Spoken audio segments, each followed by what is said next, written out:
मी पापाचा कर्ता आहे या कल्पनेने नरक अवस्था भोगतो आणि मी पुण्यशील अतिधर्माने वागणारा हा पुण्य अवस्थाने स्वर्गाचा भोग घेत असतो. तर मी पुण्याचा कर्ता आहे म्हणलं की त्याला मग काय भेटणार? स्वर्ग. आणि मी पापाचा कर्ता आहे म्हणल्यावर नरक भेटणार. कारण यानं काय केलं या जीवानं? मी कर्ता हे आपल्या अंगावर घेतलं आणि इथं तर सांगितलं कर्ता राम आहे. कर्ता कोण आहे? राम आहे. आणि आपण ते कर्तेपणा आपल्या अंगावर घ्यायला लागलो म्हणून पाप स्वर्ग नरक भोगावं लागायला. आत्मा सर्वत्र अवघा एक आहे म्हणजे पूर्ण रूपानं सगळीकडे एक आहे. तिथे कसला स्वर्ग आणि कसला नरक? आत्मा कल्पुनी पहा मिथ्या सुखदुःख सत्यरूपाने सोसतात. आता हे मिथ्या कल्पनेमुळं सुखदुःख भोगावं लागायलं. आत्मा पापाने अधोगतीला जातो का पुण्याने उत्तम गती प्राप्त होते हे मूर्खाचे मूर्खपणे बोलतात. हे मूर्ख लोक काय करतात? मूर्खपणानं बोलतात. जे कर्म भ्रांतीने अतिभ्रांत झालेले आहेत, जे कर्माच्या भ्रांतीनं अतिभ्रांत झाले ते लोक असं बोलतात. नामाने नरकातूनही उद्धरतात. तो आत्मा अधोगतीला जातो हे भ्रांताची अतिभ्रांती आहे. आणि नामस्मरणानं काय होतं? तो पापातून सुद्धा काय होतो? त्याचा उद्धार होत असतो. आत्मभ्रमामुळे अधपतनाला जातात.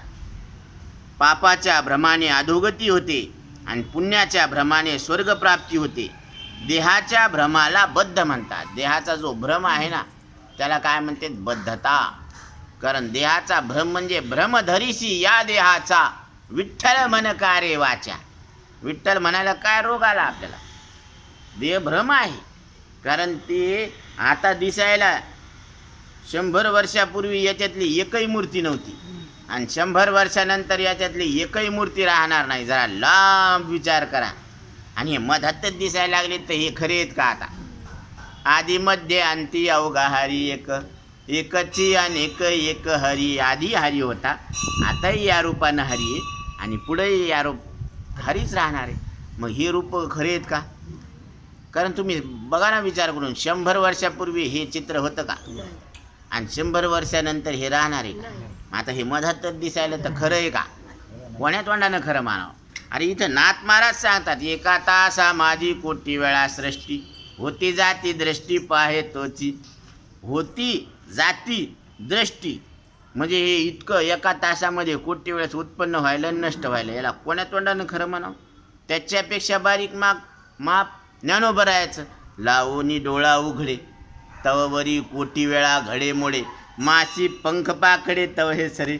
माशी पंख पाकडूस तर कोटी वेळेस उत्पन्न होतं आणि नष्ट होतं. मग कोण्या तोंडाने याला खरं म्हणावं? सृष्टीला. म्हणून निजवृत्ती काढी सर्व माया तुडी. आता निजवृत्ती म्हणजे कोणती वृत्ती काढायची? निज म्हणजे आत्मा. आता निज शब्दाचे अर्थ, निज म्हणजे झोप म्हणतात त्याला. निज ना, निज ते निज नाही घ्यायचं. निज वृत्ती. तेव्हा आता ते म्हणते निज म्हणजे निज बी होत नाही. आता ते चला ज करू नको तू.